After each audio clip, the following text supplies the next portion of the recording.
बड़े विद्वानों का कहना है या बड़े महापुरुषों का कहना है कि अगर हमसे कोई गलती हो जाए तो उसे हमें माफ़ी मांग लेनी चाहिए। उससे क्या होती है कि और भी महानता बढ़ जाती है या बड़प्पन बढ़ जाता है। लेकिन बड़े संवैधानिक पद पर होते हुए अगर हम कोई ऐसी टिप्पणी करते हैं जिससे समाज में दुर्व्यवहार दुष्प्रभाव होता है तो वो माफ़ी शायद जल्दी स्वीकार नहीं की जाती है, लेकिन फिर भी हमें माफ़ी मांग लेनी चाहिए। जी हाँ, हम बात कर रहे हैं जीतन राम मांझी जी की। उन्होंने आज से एक हफ्ता पहले एक बयान दे दिया था स्टेज पे किसी सभा को संबोधित करते समय कि पंडित से पूजा ना कराएं, वो हरामी होते हैं। वो सत्यनारायण भगवान का पूजा करते हैं लेकिन दलितों के घर पे जो है प्रसाद ग्रहण नहीं करते हैं और दान दक्षिणा लेने का केवल जिम्मेवारी होते हैं।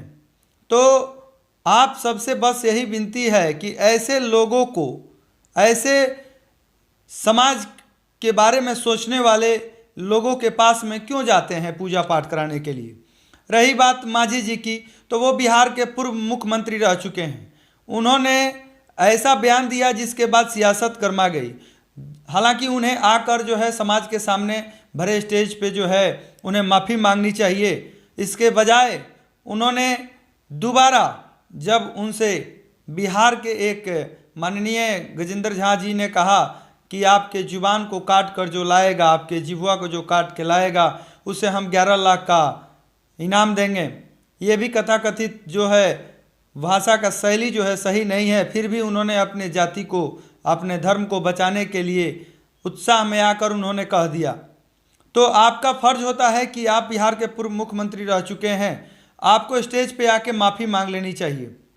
लेकिन आप तो हमेशा विवादों में चर्चित रहे हैं। 2 महीना नहीं बीतता है, आप एक ऐसा बयान दे देते हैं जिससे बिहार में खलबली मच जाती है और आप बिहार के हेडलाइन में और हर एक न्यूज़ चैनलों पर आप आगे रहते हैं।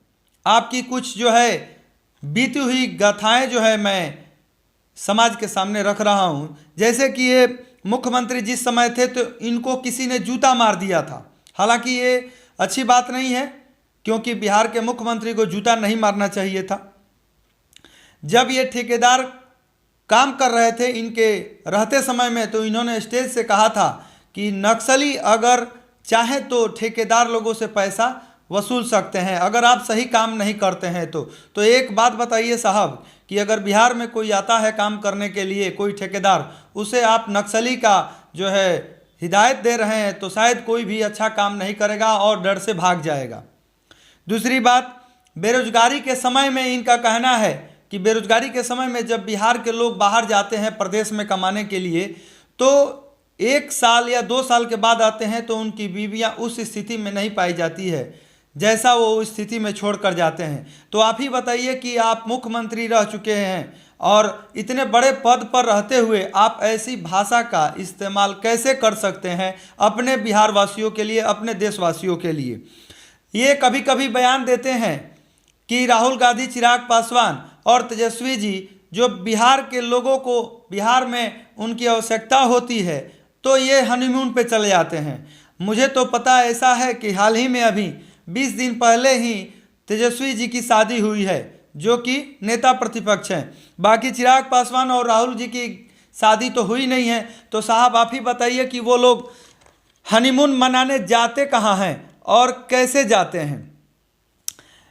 आप बोल रहे थे कि सत्यनारायण भगवान का पूजा नहीं कराइए या फिर आप पूजा पाठ पे विश्वास नहीं रखते हैं, आप जो है राम जी को भी काल्पनिक मांग रहे हैं, तो फिर आप उस समय में मंदिर क्यों गए थे। आपके इस तरह के बयानबाजी के बावजूद भी बिहार के कुछ ब्राह्मण आपके दरवाजे पर गए ताकि आपके साथ में वो पूजा पाठ कर सके और आपके मन का जो है कीड़ा निकाल सके, लेकिन आप उनके समक्ष नहीं आए ताकि वो आपके साथ बैठकर उस पूजा में सम्मिलित हों और आपके साथ वो प्रसाद ग्रहण कर सके। आप विवादों में चर्चित रहना चाहते हैं, हमेशा आप हेडलाइन बने रहना चाहते हैं, इसलिए आप अभद्र टिप्पणी करते रहते हैं। आप इतने बड़े पद पर होते हुए भी जब जानते हैं कि बिहार में शराब बंद है, फिर भी आप बयान देते हैं कि आईपीएस और आईएएस या बड़े पदाधिकारी जो भी चाहें तो 10 बजे रात के बाद वो शराब का सेवन कर सकते हैं। आप ये बयान कैसे दे सकते हैं? शर्म आनी चाहिए आप जैसे नेताओं को जो बिहार में बैठे हुए इस गद्दी पर बिहार की बर्बादी का नज़ारा देख रहे हैं। कैसे होगा बिहार का विकास? ऐसे होगा बिहार का विकास।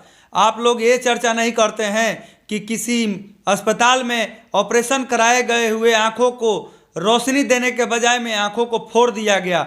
आप उन लोगों को नहीं जांच करने के लिए आदेश देते हैं कि उनका आंख कैसे फूटा।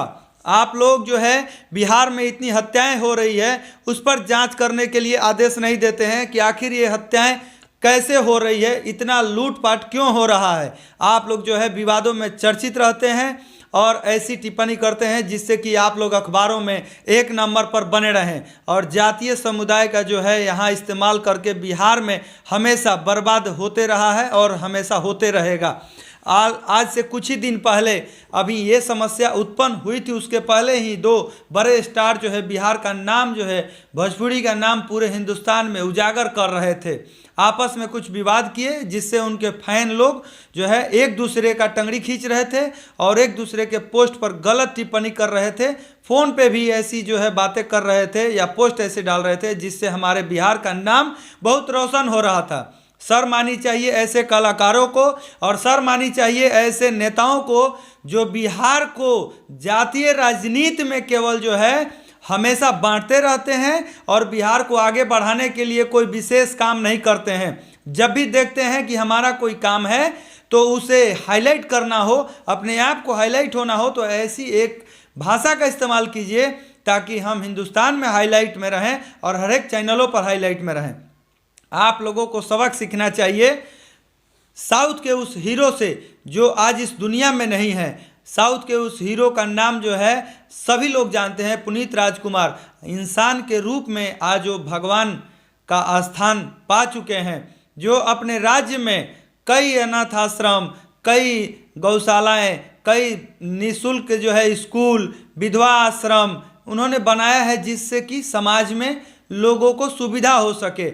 आज वो नहीं है लेकिन उनका जो है स्मारक बनाकर लोग भगवान की तरह पूजा करते हैं। वैसे होगा देश का विकास, वैसे होगा उस राज्य का विकास। यहाँ से लोग जाकर उनकी पूजा कर रहे हैं। क्यों पूजा कर रहे हैं? क्योंकि वो ऐसे हैं और वो केरला में और वो साउथ के जितने भी लोग हैं उन्हें वो भगवान मानते हैं क्योंकि उन्होंने ऐसा काम किया है। मैं पूछना चाहता हूँ ऐसे नेताओं से, मैं पूछना चाहता हूँ ऐसे कलाकारों से कि आज से बिहार का कुछ लड़का, आज से 1 साल पहले बिहार का एक लड़का मर रहा था, उसके लिए किसी ने आवाज़ नहीं उठाया, उसके लिए किसी ने तोड़पाड़ नहीं की, उसके लिए किसी ने कुर्ता नहीं फाड़ा और आज जो है वो बिहार का लड़का मौत के कगार पर है जिसका नाम है आयांश। 9 महीने का मासूम आज वो मौत के मुंह में जिंदगी। लेकिन फिर भी मैं आप लोगों से यही अपील करूंगा, नेताजी लोग कुछ सीखिए बाहर राज्य के नेता लोगों से और कलाकार लोगों से भी मैं यही कहूंगा कि आप लोगों को भी सीखनी चाहिए बाहर के इंडस्ट्री वाले कलाकारों से कि उन्होंने अपने राज्य के लिए क्या किया है और आप लोगों ने अपने राज्य के लिए और अपने मातृभाषा के लिए क्या किया है और अपने भोजपुरी भाषा का नाम जो है कितना रोशन कर रहे हैं। बिहार के नेताओं और बिहार के भोजपुरी कलाकारों, आप लोग अगर बिहार का नाम अपने देश में, अपने राज्य में और विदेशों में अच्छा नहीं कर सकते हो तो बुरा करने की कोशिश मत करो। यही मेरी आप लोगों से अपील रहेगी। और जितने भी दोस्त मुझे देख रहे थे, मैं अमित कुमार और मैं अपने पर्सनल पेज से आप लोगों के माध्यम से जुड़ा हुआ था। जय हिंद।